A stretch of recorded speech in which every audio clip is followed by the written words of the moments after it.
नमस्कार, स्वागत है आपका हॉर्नबिल टीवी में। मैं हूं आपके साथ विशाल गर्गो। इस वक्त की बड़ी खबर का रुख कर लेते हैं। उत्तराखंड में नहीं थम रही है वन अग्नि की घटनाएं।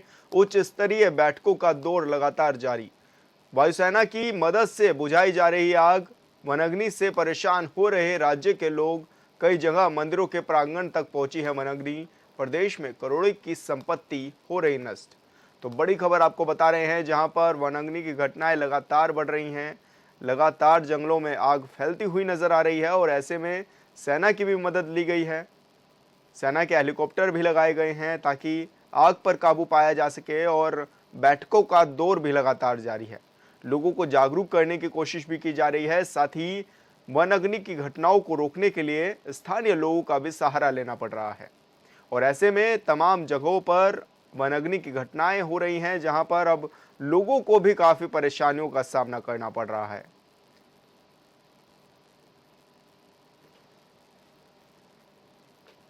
और संवाददाता हिमांशु गौड़ हमारे साथ जुड़ चुके हैं। हिमांशु, किस तरह की तैयारियां राज्य सरकार की देखी जा रही है ताकि वन अग्नि पर कंट्रोल किया जा सके?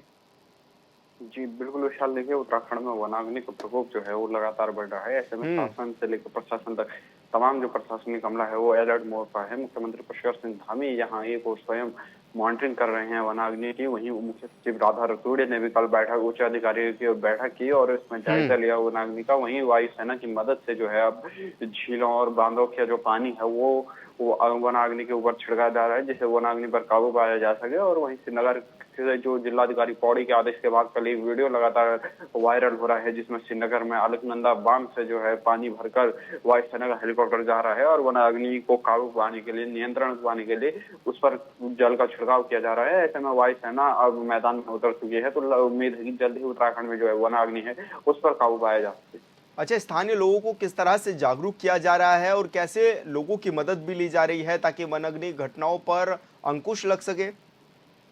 जी, बिल्कुल बेशक। देखिए, स्थानीय निवासियों की मैं बात करूँ तो उत्तराखंड में मई जून से जनवरी से लेकर फरवरी मार्च तक जो है व्यापक स्तर पर वनाग्नि को लेकर जन जागरूकता अभियान चलाए जाते हैं। उनके रेस्क्यू अभियान चलाए जाते हैं, रेस्क्यू की ट्रेनिंग दी जाती है। एनडीआरएफ, एसडीआरएफ तमाम जो बचाव दल हैं वो ट्रेनिंग देते हैं कि आप वनाग्नि से किस प्रकार बचे। उत्तराखंड में वन पंचायतों का गठन किया जाता है। वन रेंज है, फॉरेस्ट रिजर्व है, तमाम तरीके जो वन विभाग के और भी अन्य विभाग हैं, वो उप विभाग हैं, वो लगातार काम करते हैं। और जन जागरूकता अभियान में लोगों को गांव-गांव में ट्रेनिंग की लगाई जाती है। बेस कैंप, ट्रेनिंग के कैंप जो है लगाए जाते हैं, जिससे लोग वनाग्नि के प्रति जो है जागरूक हो सकें और वन में आग लगाने की जो घटनाएं हैं वो आने वाले भविष्य में सामने ना हो। इस तरह इसके लिए उत्तराखंड सरकार व्यापक स्तर पर जो है जन जागरूकता अभियान चलाती है। अच्छा, अधिकारियों की क्या कुछ जिम्मेदारियां तय की गई हैं? और इस समय क्योंकि देखा यह भी जा रहा है कि वायुसेना के हेलीकॉप्टर भी लगाए गए हैं ताकि आग पर कंट्रोल किया जा सके।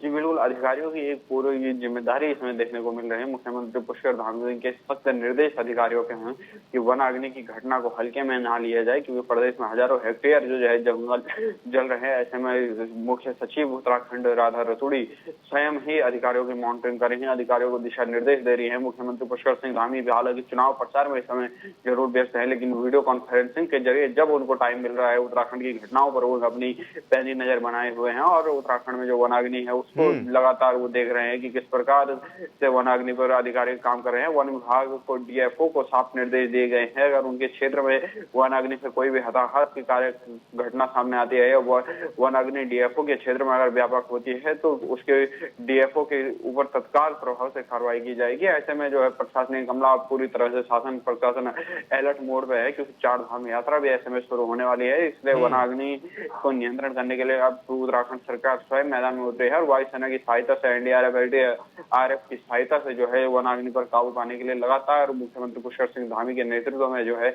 मॉनिटरिंग की जा रही है और कार्य किया जा रहा है। बिल्कुल हिमांशु, बहुत बहुत शुक्रिया आपका तमाम जानकारी साझा करने के लिए। 10 मई को उत्तराखंड में चारधाम यात्रा शुरू होने वाली है। 10 मई को बाबा केदारनाथ धाम के कपाट खुलने वाले हैं।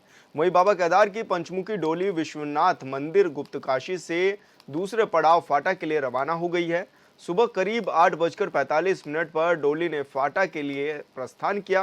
बीकेटीसी मीडिया प्रभारी ने बताया कि भगवान केदारनाथ की पंचमुखी डोली श्री बद्रीनाथ केदारनाथ मंदिर समिति के स्वयं सेवक और हक हकूकधारी पैदल चलकर ओंकारेश्वर मंदिर से केदारनाथ धाम तक पहुंचाते हैं।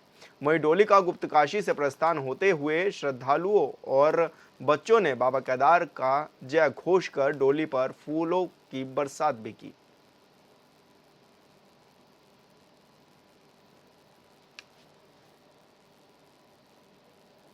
उत्तराखंड के मुख्यमंत्री पुष्कर सिंह धामी को बीजेपी हाईकमान ने बड़ी जिम्मेदारी सौंपी हुई है।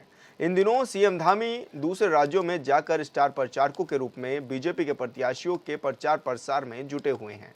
इसी के चलते सीएम धामी तेलंगाना पहुंचे, जहां सीएम धामी ने सिकंदराबाद से बीजेपी प्रत्याशी जी किशन रेड्डी के पक्ष में प्रचार प्रसार किया।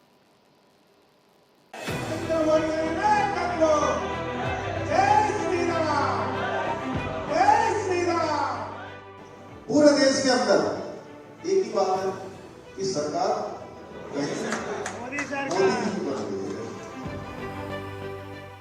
बीजेपी के स्टार प्रचारक और उत्तराखंड के युवा सीएम पुष्कर सिंह धामी का धुआंधार चुनाव प्रचार लगातार जारी है।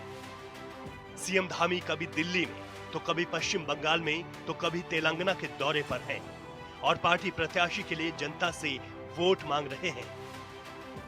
तेलंगाना में मुख्यमंत्री ने पार्टी के प्रत्याशी जी किशन रेड्डी के लिए आयोजित युवा सम्मेलन को संबोधित किया। आज भैया बैठ जाओ यार। बीजेवाईएम द्वारा आयोजित इस संवाद कार्यक्रम में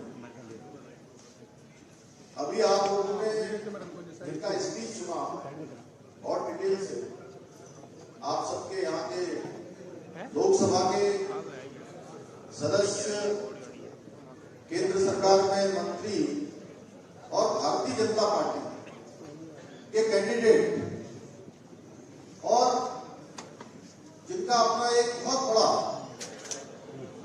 स्ट्रगल रहा है, संघर्ष रहा है, ऐसे हमारे यहाँ के कैंडिडेट, मैं सबसे पहले तो आप सबका देवभूमि, आप सब जानते हैं देवभूमि कहाँ है? उत्तराखंड के मुख्य सेवक के नाते आप सबका अपनी ओर से वेलकम करता हूं, आप सबका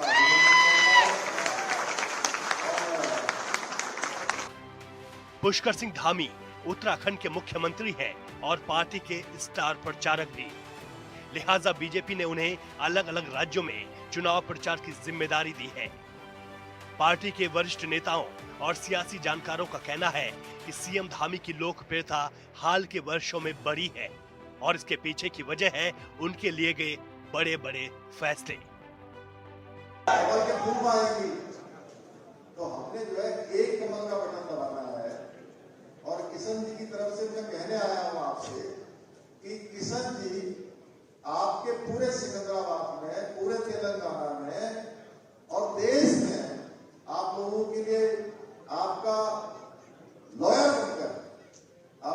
बनकर यहां से आपकी वकालत करेंगे और आपके एक बटन के बदले ये 20 बटन दबाएंगे, डेवलपमेंट 20 बटन दबाएंगे। उत्तराखंड देश का पहला राज्य है जहां के विधानसभा में समान नागरिक संहिता यानी यूसीसी पास कराया गया और विधेयक को राष्ट्रपति से भी मंजूरी मिल गई है। अब कानून को धरातल पर उतारने के लिए बीजेपी की सरकार तेजी से काम कर रही है।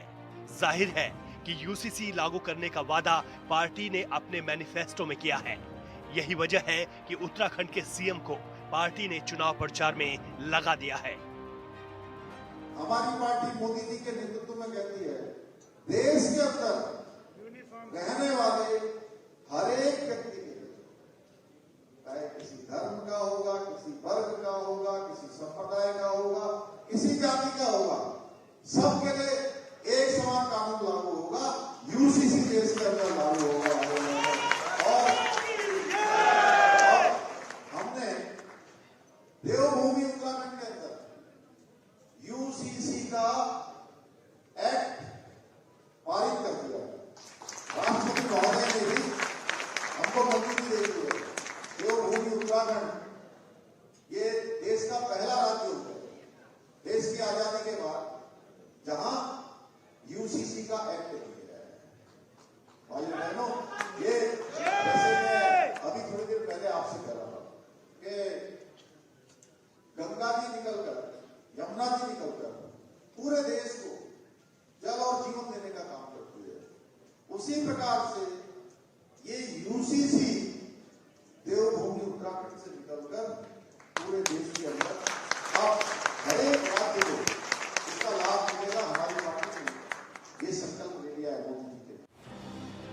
उत्तराखंड के सीएम पुष्कर सिंह धामी ने न सिर्फ यूसीसी पर काम किया है, बल्कि राज्य में सख्त नकल विरोधी कानून भी बनाया है, जिसकी चर्चा आज पूरे देश में हो रही है।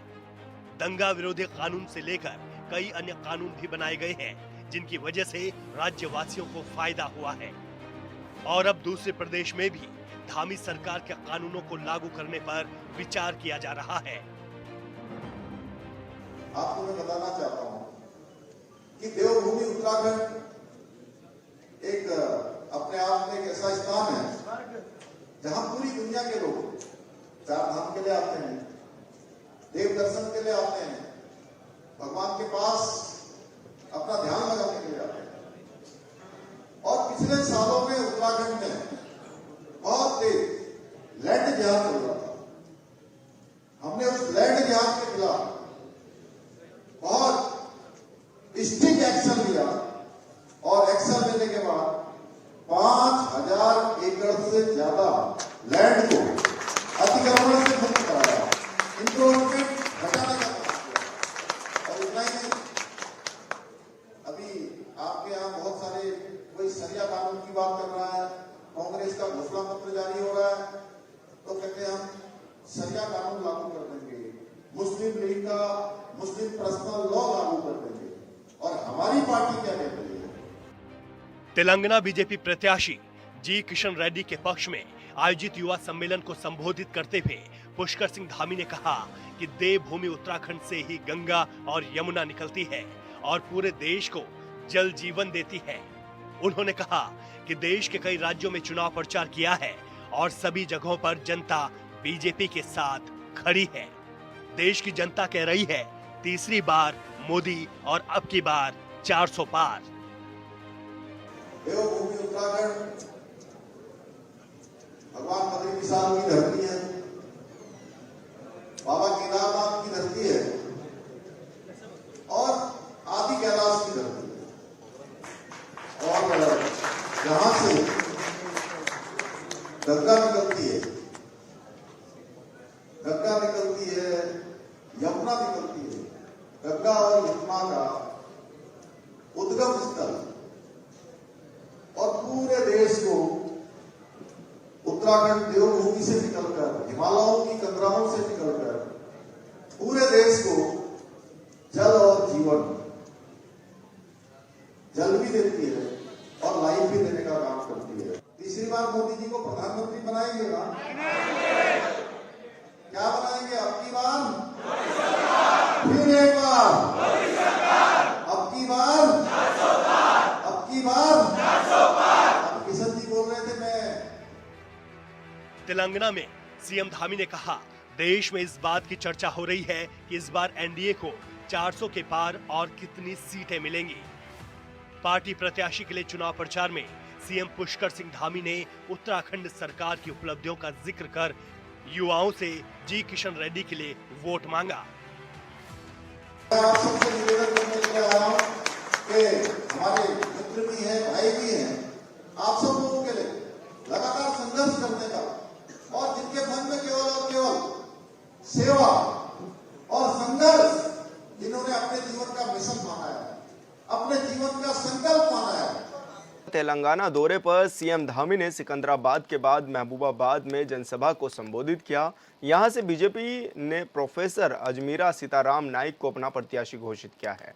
जनसभा को संबोधित करते हुए सीएम धामी ने तेलंगाना वासियों को 4 धाम यात्रा पर आने का न्योता दिया, साथ ही डबल इंजन की सरकार के फायदे भी गिनाए।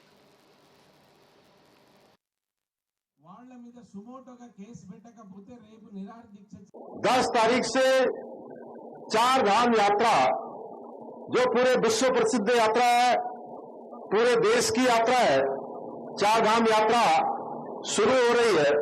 मैं आप सबको इनवाइट करता हूं, आमंत्रित करता हूं कि आप सब लोग 4 धाम यात्रा में पधार कर देवों के दर्शन करें। भाइयों बहनों, आज मैं आप सभी के बीच में महबूबाबाद लोकसभा क्षेत्र से भाजपा प्रत्याशी प्रोफेसर अजमीरा सीताराम नाइक जी के समर्थन में आप सबका आशीर्वाद मांगने के लिए आप सबके बीच में आया हूं। और इन्होंने इस क्षेत्र को काफी आगे बढ़ाने का प्रयास किया है। इस क्षेत्र से इन्होंने जो महत्वपूर्ण काम किए हैं, प्रसिद्ध रामापा मंदिर को पहचान दिलाने के लिए पार्लियामेंट में इस मुद्दे को बहुत प्रखरता से इन्होंने पार्लियामेंट में आप सबकी आवाज प्रखरता से देश के सामने रखने का काम भारत की संसद में किया है। हैदराबाद बरेली से कोठागुडेम 230 किलोमीटर नेशनल हाईवे का निर्माण इन्होंने करवाया है। मुलुगु जिले में समक्का सरलम्मा के नाम से सेंट्रल जनजातीय ट्राइबल यूनिवर्सिटी की स्थापना आपके अथक प्रयासों से यहां पर हुआ है। इसके साथ साथ रीजनल पासपोर्ट ऑफिस, इसकी स्थापना भी सीताराम जी ने यहां पर कराई है। कोल्हापुर से मंगलुरु के लिए नई एक्सप्रेस ट्रेन रेलगाड़ी इन्होंने चलाई है। एकलव्य आवासीय विद्यालय की यहां पर स्थापना हुई है और बीएसएनएल के अनेकों टावर इन्होंने यहां लगाए हैं। प्रधानमंत्री पीएमजीएसवाई सड़क योजना में बहुत सारे काम इन्होंने आगे बढ़ाए हैं। भाइयों बहनों, इस क्षेत्र के चहुमुखी विकास के लिए आपका एक एक वोट, जहां हमारे सीताराम जी को प्रोफेसर अजमीरा सीताराम राय जी को आपका समर्थन जाएगा, आपका आशीर्वाद जाएगा, वही हमारे प्रधानमंत्री मोदी जी को भी आपका वोट ताकत प्रदान करेगा, ऊर्जा प्रदान करेगा, उनको शक्ति देने का काम करेगा, जो आज आदिवासियों के लिए, जनजातियों के लिए, वनवासियों के लिए लगातार इस देश के अंदर काम कर रहे हैं। भाइयों बहनों, ये वोट आपका भारत को विकसित राष्ट्र बनाने के लिए वोट है। ये वोट भारत के जन जन के कल्याण के लिए है। ये वोट हमारे समाज में अंतिम छोर में खड़े हुए लोगों को आगे उठाने के लिए वोट है। देश को आर्थिक रूप से, सामाजिक रूप से शक्तिशाली बनाने के लिए होगा। भाइयों बहनों, आज हमारे प्रधानमंत्री नरेंद्र मोदी जी के नेतृत्व में जिस तेजी से आगे बढ़ रहा है, नए नए इतिहास बना रहा है, ये हम सब ने देखा है। भारत के चहुमुखी विकास के लिए भारत के विश्व के मानचित्र में विश्व शक्ति के रूप में उभर रहा है। आज भारत दुनिया की 5वीं सबसे बड़ी अर्थव्यवस्था बन गया है।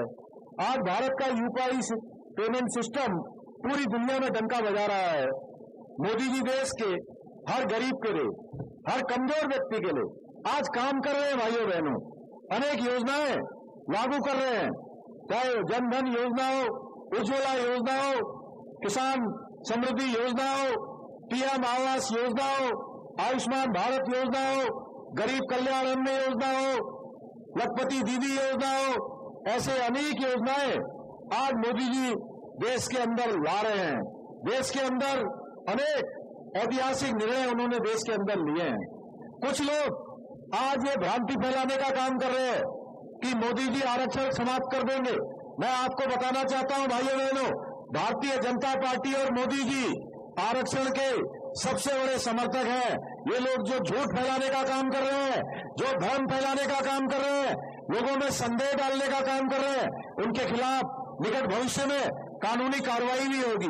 कुछ लोग यहाँ पर झूठे वीडियो भी बना रहे हैं। आपने देखा होगा गृह मंत्री जी का पिछले दिनों उन्होंने वीडियो बनाया था, झूठा वीडियो, जिनके खिलाफ कानूनी कार्रवाई हो रही है। भाई साहब, भाइयों और बहनों, आरक्षण समाप्त करने जैसी बात, संविधान बदलने जैसी बात, ये बातें भारतीय जनता पार्टी और नरेंद्र मोदी जी की सोच में नहीं है। 4 धामों में यमुनोत्री धाम के मुख्य पड़ाव यमुना घाटी के नौगांव और बड़कोट में यात्रा कपाट खुलने से पहले ही पानी की किल्लत का सामना करना आम लोगों को पड़ रहा है। आलम यह है कि लोगों को यहां पर सार्वजनिक पेयों में पानी आने के इंतजार में अपनी खाली बाल्टियों के साथ लंबी कतार में खड़े होकर प्यास बुझाने को मजबूर हैं और घरों के नल पूरी तरीके से सूख गए हैं। पानी की एक एक बूंद आम लोगों को नसीब नहीं हो पा रही है। ये हाल मई महीने में है तो कपाट खुलने के बाद जब श्रद्धालुओं की बड़ी संख्या यहाँ पर पहुँचेगी तो पानी की कितनी किल्लत का सामना इन लोगों को करना पड़ेगा, वो आप समझ सकते हैं। इस रिपोर्ट में देखिए।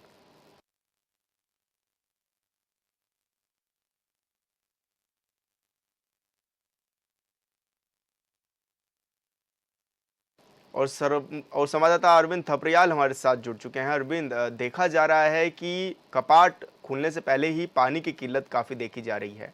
ऐसे में बड़ी संख्या में श्रद्धालु भी पहुंचेंगे, तो कितनी परेशानियों का सामना लोगों को करना पड़ रहा है वहां पर हाल फिलहाल में? देखिए फिलहाल बिल्कुल जो है 10 मई को जो है यमुनोत्री और गंगोत्री धाम के कपाट खुल जाएंगे और पानी की समस्या जो मुख्य पड़ाव जो यमुनोत्री धाम का मुख्य पड़ाव जो बड़कोट है, बड़कोट में पानी की समस्या जो है दिनों दिन जो है ये संकट गहराता जा रहा है। हालांकि एसडीएम बड़कोट ने कल निर्माण कार्यों पर और नए कनेक्शनों पर रोक जरूर लगाई है, लेकिन पानी की किल्लत जो है रुकने का नाम नहीं ले रही है। और यहाँ पर जो बड़कोट के नजदीक एक दुपट्टा नामक स्थान है, वहाँ जो बोरिंग का कार्य जो जिला पंचायत अध्यक्ष के द्वारा करवाया जा रहा है, जिला पंचायत ने जो बोरिंग का वहाँ काम करवाया है, तो बोरिंग मशीन लगी हुई है और पानी का जो है जल संस्थान को स्रोत भी वहाँ मिल गया है। तो वैकल्पिक व्यवस्था कुछ दिनों के लिए, कुछ टाइम के लिए बन सकती है, जब तक कोई अस्थायी व्यवस्था नहीं बनती है।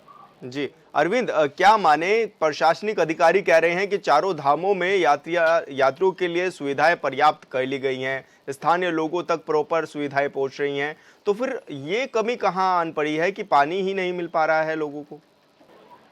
देखिए कहीं न कहीं प्रशासन हो चाहे उत्तराखंड सरकार हो, इसमें फेलियर जरूर रही है कि आप जहां तक आप चाक चौबंद व्यवस्थाओं की बात कर रहे थे कि हमने जो है उत्तराखंड 4 धामों के लिए जो है व्यवस्थाएं 4 चौबंद कर दी हैं, लेकिन आप पेयजल की आपूर्ति को जो है सुचारू नहीं कर पा रहे हैं, उसको तौर तरीके से आप पानी उपलब्ध नहीं कर पा रहे हैं। इसमें जो है सीधे जो है जिला प्रशासन और उत्तराखंड सरकार इसमें फेलियर मानी जा रही है। बिल्कुल अरविंद, बहुत बहुत शुक्रिया आपका तमाम जानकारी साझा करने के लिए। और फिलहाल इस बुलेटिन में इतना ही। आप देखते रहिए हॉर्नबिल टीवी। नमस्कार।